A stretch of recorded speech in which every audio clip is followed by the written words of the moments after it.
হিন্দু পৌরাণিক গল্পে অনেক অস্ত্রশস্ত্রের কথা বলা হয়েছে।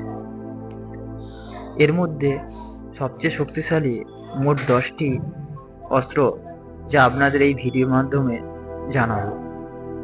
এই অস্ত্রগুলি ব্রহ্মাণ্ডের দিব্য শক্তির প্রতীক।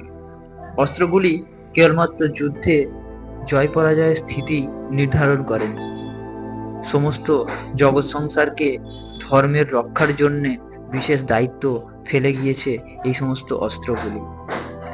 চলুন তাহলে সেই 10 মহাশক্তি অস্ত্রের কথা আজ শুনি। নাম্বার 10, বাসবী শক্তি অস্ত্র। দেবরাজ ইন্দ্রের এই অস্ত্র খুবই শক্তিশালী। এই অস্ত্র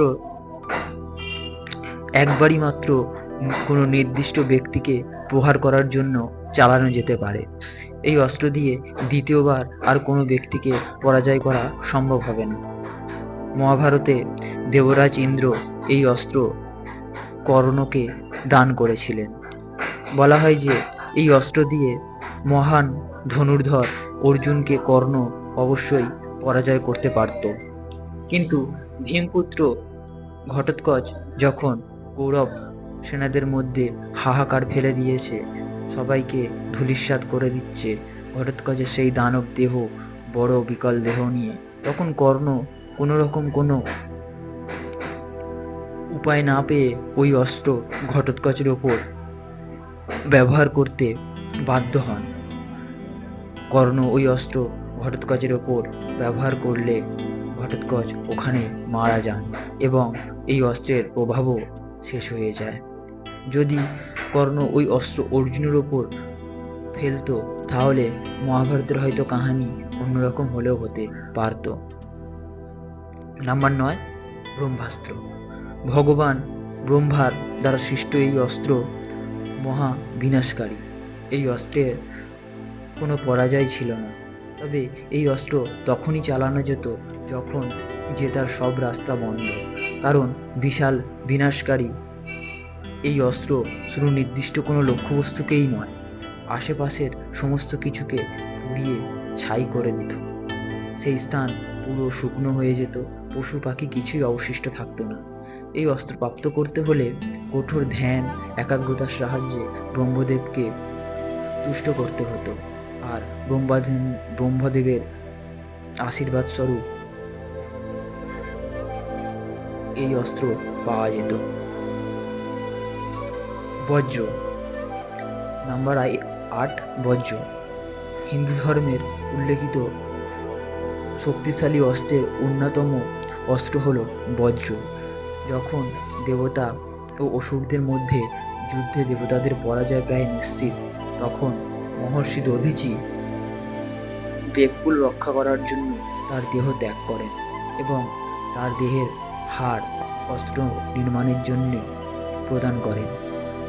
কথা মতো ওই দধিচি মুনির হাড় থেকেই এই বজ্রের উৎপত্তি হয়। এই অস্ত্র প্রদান করা হয়েছিল দেবরাজ ইন্দ্রকে এবং ইন্দ্র অতি দক্ষমতার সঙ্গে ওই অস্ত্র ব্যবহার করে অসুরদেরকে হারিয়ে যুদ্ধে জয়লাভ করেছিল। এই অস্ত্রের প্রভাব এতটাই যে একবার শিশু হনুমান এই অস্ত্রের প্রভাবে মূর্ছিত হয়ে পড়েছিলেন। নাম্বার 7, রুদ্রাস্ত্র। মহাদেব শিবের এই অস্ত্র খুবই ভয়ঙ্কর। শিব ক্রোধের চরম শক্তি এই রুদ্রাস্ত্র। এই অস্ত্রে 11 রুদ্রের তেজ বা ঊর্জা নিহিত আছে। এই অস্ত্রে প্রহারের ফলে সামনে থাকা সমস্ত বাধাকে অতিক্রম করে নির্দিষ্ট লক্ষ্যবস্তুকে আঘাত হানে। মহাভারতে কর্ণের কাছে এই অস্ত্র ছিল। কর্ণ অর্জুনের যখন যুদ্ধ চলছে, অর্জুনের ওপর এই অস্ত্র প্রহার করেছিলেন কর্ণ। শিব দ্বারা পাওয়া রক্ষা কবচের জন্য অর্জুন সেই যাত্রায় বেঁচে গিয়েছিল, কিন্তু এই অস্ত্রের আঘাতের ফলে অর্জুনের রক্ষা কবচের যে গুণ ছিল তা প্রায় নষ্ট হয়ে গিয়েছিল। নাম্বার 6, বৈষ্ণব অস্ত্র। ভগবান বিষ্ণুর দ্বারা রচিত এটি একটি মহা বিনাশকারী শক্তিশালী অস্ত্র। বিষ্ণুদেবের চরম ক্রোধের যে তেজ তা এই অস্ত্রে সঞ্চিত রয়েছে। এই অস্ত্রে শত্রুপক্ষের ওপর এমনভাবে আক্রমণ করে যে সে যতক্ষণ না তার পরাজয় স্বীকার করে ততক্ষণ এই অস্ত্র প্রহার করতেই থাকে। মহাভারতে এই অস্ত্রের প্রয়োগ আছে। ভগদত্ত নামক এক রাজা যখন অর্জুনের ওপর এই অস্ত্র চালিয়েছিল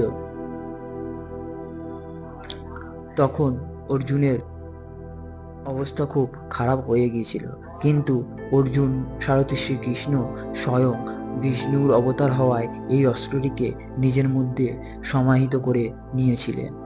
বলা হয় এই জগৎ সংসারে বিষ্ণু ছাড়া আর কারোর ক্ষমতা নেই এই বৈষ্ণব অস্ত্রের প্রতিরোধ করা। নাম্বার 5, ব্রহ্মশির অস্ত্র। ব্রহ্মা দ্বারা নির্মিত এই অস্ত্র ব্রহ্মাস্ত্রের হায়ার ভার্সনও বলা যেতে পারে। এই অস্ত্রে ব্রহ্মাস্ত্রের 4 গুণ ক্ষমতাশালী। এই অস্ত্র চালালে চারিদিক থেকে প্রচন্ড আগুনের গোলা সমস্ত কিছুকে পুড়িয়ে ছাই করে দেয়।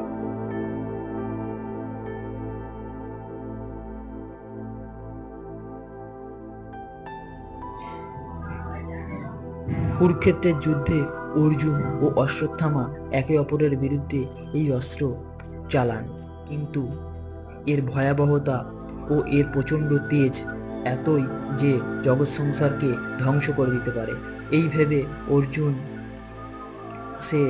এই অস্ত্র আবার ফিরিয়ে নেয়, কিন্তু অশ্বত্থামা নিজের ক্রোধ ও হিংসার জন্য এই অস্ত্র অর্জুনের আগত পুত্র পরীক্ষিতের ওপর প্রহার করে। মাতৃগর্ভে পরীক্ষিতের এই পুত্রকে শ্রীকৃষ্ণ বাঁচিয়ে নেন এবং তার এই কৃতকর্মের জন্য শ্রীকৃষ্ণ অশ্বত্থামাকে চিরজীবন দুঃখ ও পীড়িত হয়ে বাঁচার শ্রাপ দেন, যা অশ্বত্থামা আজও বহন করে চলেছে।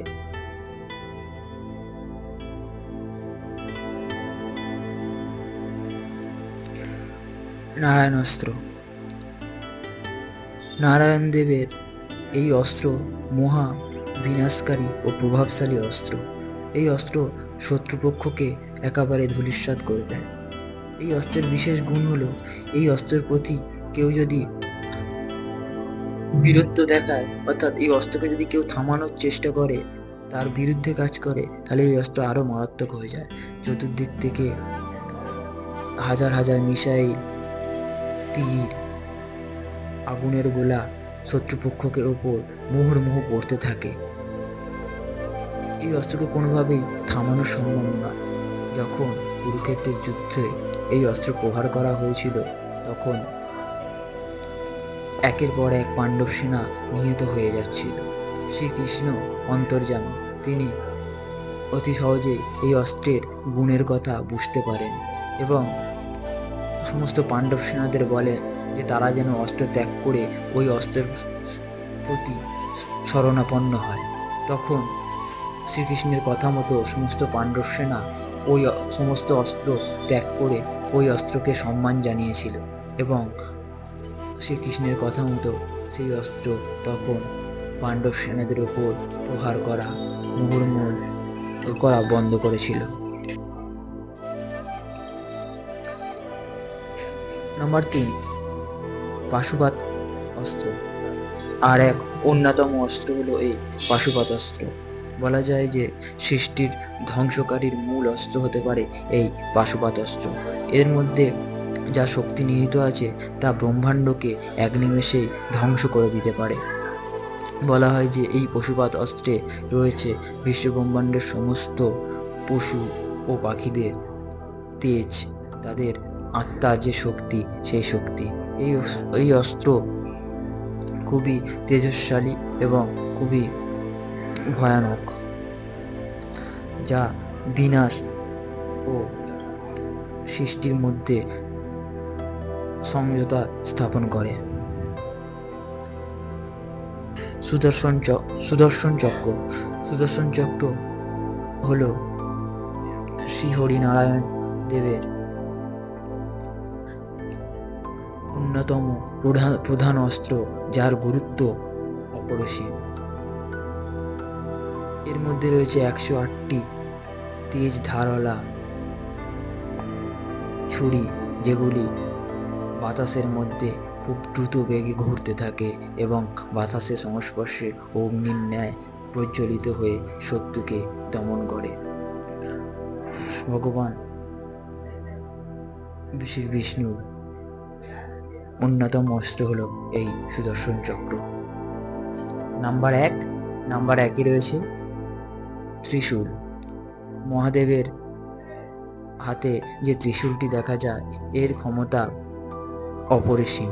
বলা হয় যে ত্রিশূলই আমাদের হিন্দু শাস্ত্রের প্রধান ও মেন অস্ত্র, যার বিরোধ কেউ করতে পারেনি। এই ত্রিশূলের 3টি ফালার মধ্যে নিহিত রয়েছে সৃষ্টি, স্থিতি এবং প্রলয়। এবং এই ত্রিশূল দিয়েই ভগবান শিব বিভিন্ন রাক্ষসদের সহ বিভিন্ন দেবতাদেরও শাস্তি দিয়ে থাকেন।